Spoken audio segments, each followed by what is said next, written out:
Today's topic of dialogue is the inner sciences of mind, and I have been asked to initiate the dialogue. I will try to as brief as possible so that everybody will able to participate. We, all the ordinary living beings, including human beings, are conditioned by external factors. We are not able to see the wholeness and live in the wholeness or feel the wholeness. So therefore we are always trying to divide the things in different portions. So similarly we divided inner and outer. So we here talking about inner science. Inner means something, not the whole, but it is a part of something. The wholeness is a composite of two substances, the mind and the matter. The mind and matter is the component of the wholeness of the universe. The mind has more individuality than the matter. Therefore, we call the mind, regarding around mind, is near to us. Therefore, we say it inner. Then science. Science is a new vocabulary, which is the Western language have coined for certain way of knowing or a way of examination that we call science. But in the tradition also, things cannot be taken for granted, and there must not be a belief without knowing the things. To know the mind with one's own inquiry, to know the mind, one's own rational mind, not accepting something told by someone. So that's called the science of mind, to examine the mind properly. Mind is referring to a thing which has a potential to know, potential to inquire, potential to think, potential to analyze, or potential to concentrate.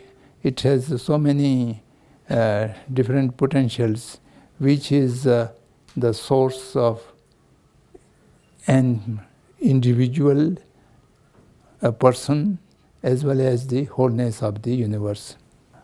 The Buddhist science of mind is so vast, so I am not able to introduce it in a very short spell of time. But what I am trying to do is to have just a glimpse of the basic information about mind.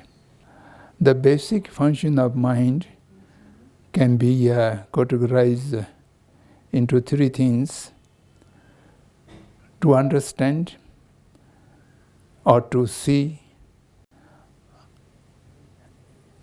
to experience, or to have the feeling, or to inquiry, or to analyze, to inquiry, or to analyze, or to examine the things, whether it is right or false.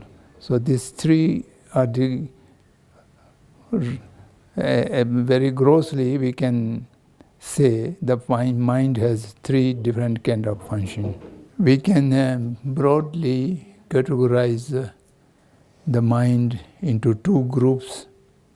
The first group is perceiving mind, and the second group is the conceiving mind. Perceiving and conceiving. The five sensory mind is the perceiving mind, that is depend on the sensory organs. As long as your sensory organs are okay, then you can perceive the objects of that particular sensory mind, and that is dealing directly with the reality of the matter. But the perceiving mind at our level does not have capacity to think or to analyze, just to see or just to hear. For example, our eye consciousness to see a color, and it is direct touch with the color. The time is all the same. The color as it is the outside, our eye consciousness see that color, and there's no mistake. What color is just reflect to the eye organ, and that is recognized by the eye consciousness, and that deals with the reality of the matter, so that just perceive as it is, and there's no mistake. When the eye consciousness sees the color, it sends a message to the conceiving mind. The message is the image of the color. The image of color goes to the conceiving mind. Then the conceiving mind does not have direct touch to the color, but it's touching to the image of the color. When you shut your eye, still you have the image in your mind. And the direct perception of the color does not know, the eye consciousness does not know the name of the color. It can't say it is white or blue or yellow. Neither it differentiates good or bad, beauty or ugly. All these are not the function of the perceiving mind, but perceiving mind sends the image to the conceiving mind. Then conceiving mind says, this is a color, this is a white, it's a beautiful, it's ugly, I want it, I don't want it. All this goes with the perceiving, conceiving mind, and the conceiving mind is the dealing with the image of the color, and then it goes unending thought process. So this is how we live with the matter through our conceiving mind. It can image many things to a singular reality of which have been touched by the perceiving mind. The conceiving mind is generally, in the modern philosophers use the vocabulary thought. It is called thought process. Thought is limited, thought is conditioned. So thought means not touching to the reality of the outside matter, but it is only dealing with the image which is sent by the perceiving mind. So therefore, the thought is into 2 or 3 categories: the positive, the negative, or the neutral. So it is according to different culture, different religion, different way of life. There are many beliefs and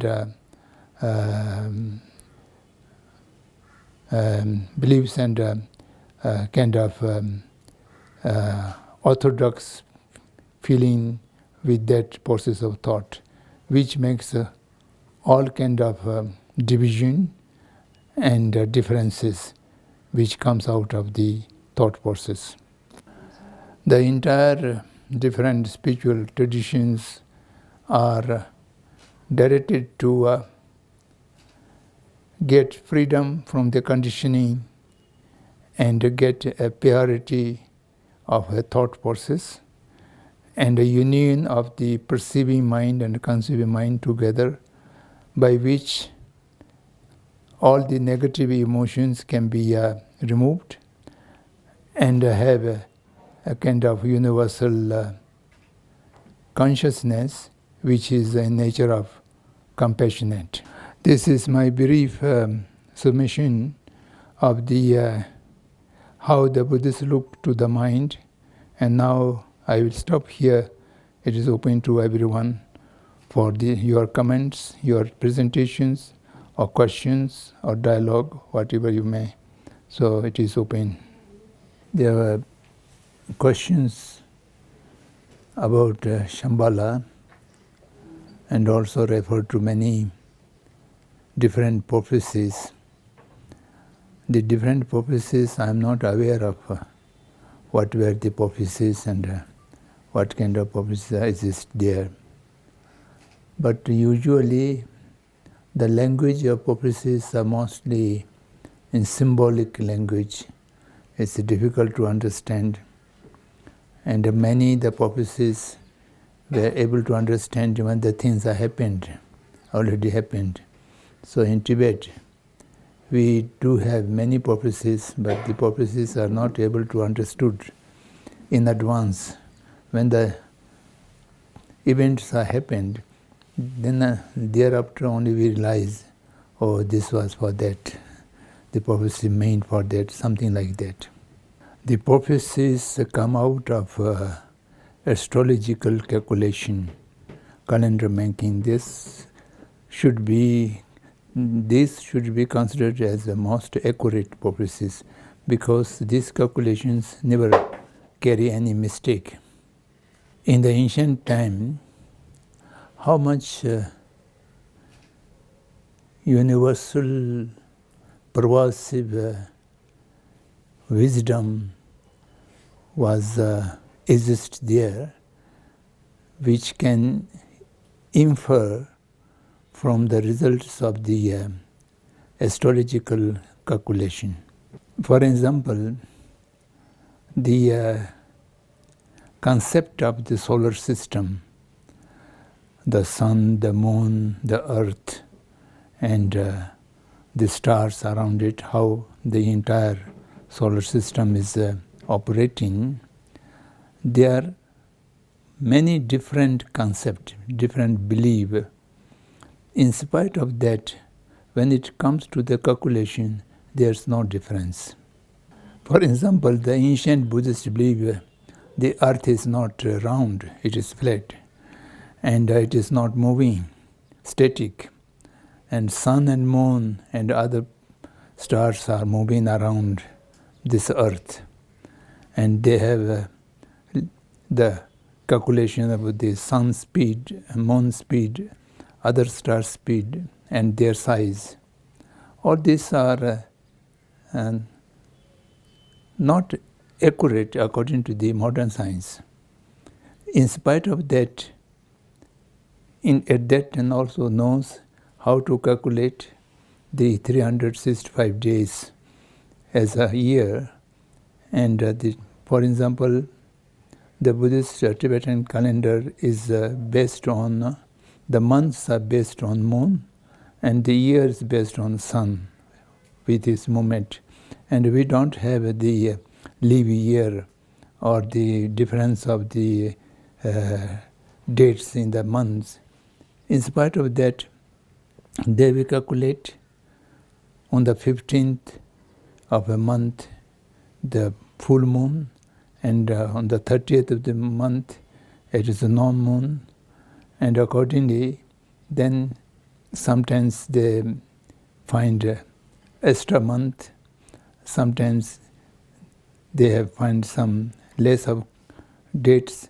By this way they make the adjustment of the whole calculation exactly fitting according to the today's modern calendar system.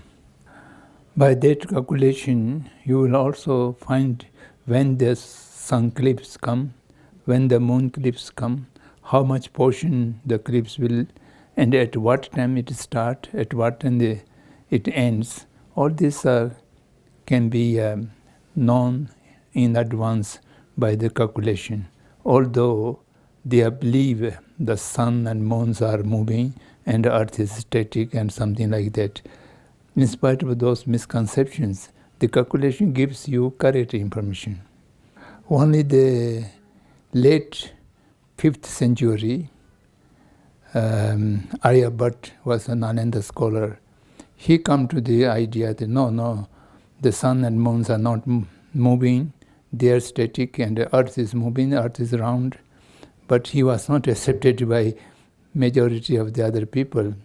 He was the first person among the Buddhist scholars who come to the idea of the earth is round and it is moving, and the other planets are different way. So he also rejects the sizes and the distance given in our canon. They are not correct, but he was very difficult to convince the other people. Another indication of the existence of universal consciousness is the acceptance of the 7 planets in the solar system. Different culture, different part of the world, although they have no exchange of information in the past time, but everywhere they are week, 7 different days, 7 different planets are operating in this solar system. So it is very amazing how everybody at that time, no instrument to go into the space and see the planets, but they have the knowledge of 7 planets which are important operating in this solar system. Similarly, the calculation of year and calculation of month is also exist in every culture, in every corner of the world. Now coming to the Shambhala, Shambhala is the name of a particular place or region in which the kingdom of Rigden exists, and it is considered to be somewhere in this planet Earth, but no one have found as yet to identify on the map this is the Shambhala. It is said that the place is surrounded by very high snow mountains, and no one can cross those snow mountains. And within that surrounding snow mountains, inside there's a huge kingdom which is ruled by the Rigden kings.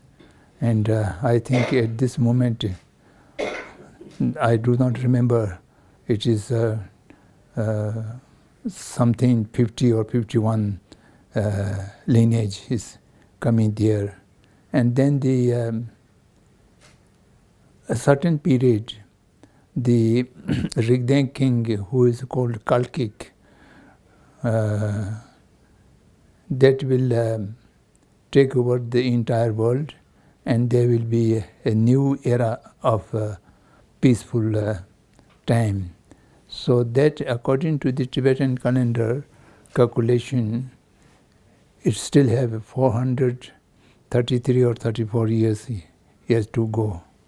I do not remember exactly. You can look into the Tibetan calendar. There's giving the time from this year after 400 I remember, then 450 or 30 that I don't remember. So this time has to go. Then thereafter that will then Trabuchach Koluchen, or in the Sanskrit we call Kalkik, that will take over the entire world, and he will establish a new era of peaceful and happiness. The prophecy of Rigden and its ruling as a new era is common to Indian traditions. Even the non-Buddhist Indian traditions also accept this prophecy, and some of the Indian astrologers have said that the Kalkik is already born, and it is within 100 years it will happen. These are recent description given by some of the Indian astrologers. They also identify Shambhala somewhere in Orissa state, and there is some place which called Shambhala, and that is the Shambhala, and it is not visible to people at this moment. So it is very difficult to depend on prophecies and wait for that. we shall have to do something by ourselves to change the situation. When regarding the concept of mind and matter, I talked a little bit this morning. In that process, we count the Mother Earth into the matter. Earth is not counted into the mind, but the earth is the basis of all operating mind. The mind cannot operate without the basis of the Mother Earth's contribution or cooperation. In the formation of shape and body, the larger contribution comes from the earth. For example, human body, the larger portion is of the earth's nature, and then second is the liquid, and the prana, the wind, and the heat has a lesser portion. The earth is responsible to empower the other three elements to be functional. When a body disintegrates, dies, the other three components does not have any reminiscence. Only the earth contribution remains there, which can be buried or which can be burned. All the human happiness or the happiness of the all sentient beings are entirely depend on the basis of the earth. Therefore, we call it mother, and we call it also compassionate. That's all. According to Buddhist canon, the Buddha, during his last days, just 1 month before he passed away, he visited in the South India. That's called Shiridana Katak, and today what is Amaravati. And he gave the teaching of the Kalachakra Tantra, and at that time the king of the Shambhala attended as an audience to the Buddha and listened, take the teaching of the Kalachakra Tantra, and then he brought that Kalachakra Tantra back to the Shambhala, and Shambhala has become the real seat of the preaching and the practice of Kalachakra Tantra. In the ultimate sense of the Kalachakra Tantra, I do agree 100% what he has said now. When we talk about spiritual things, we are talking at two levels. One is the level of the ordinary people. In the ordinary people sense, they think Shambhala is somewhere else, and we have to go or reach there, something like that. Actually, when ourselves are evolved as into the nature of Kalachakra deity, then the Shambhala is already within us. At this moment, the Kalachakra rituals are going on. They have already built a Kalachakra mandala, and then they do the rituals. They visualize themselves as the deities, and they visualize themselves within the mandala, and that is the Shambhala. But in the ordinary sense, we always have some geographical situation also. For example, Rupotala for the Avalokiteshvara, or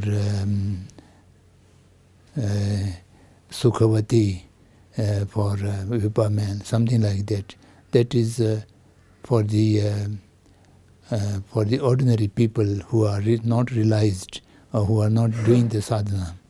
If we all able to meet in the spiritual realm, that this is Shambhala, we all, the families of the Shambhala Kalachakra mandala, and we all part of that mandala. That's a very big and important question. I think we are going to discuss it in the last day also, according to this. To empower people for action, the first oneself shall have to be fully empowered. To empower oneself, one need to purify one's mind to the perfection, up to the perfection. Empowerment means one should know what is the right action, how to act it, and what kind of objectives for that action. These three things should be very clear to one's own mind. And then, Right action, yes. and how to act it. Oui, comment donc agir. Yes, right action and the method how to act it Et donc, completely.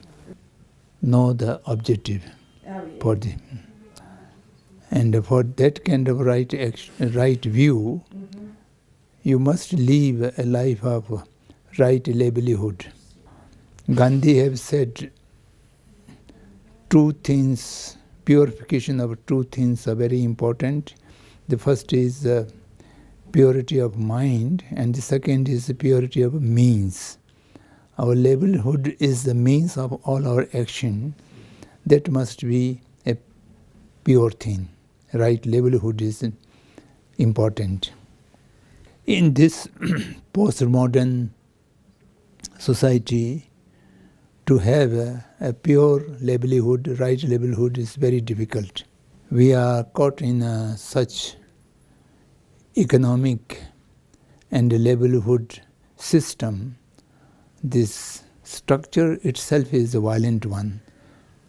In such society, to have a pure means to act need to be lot of caution, lot of mindfulness.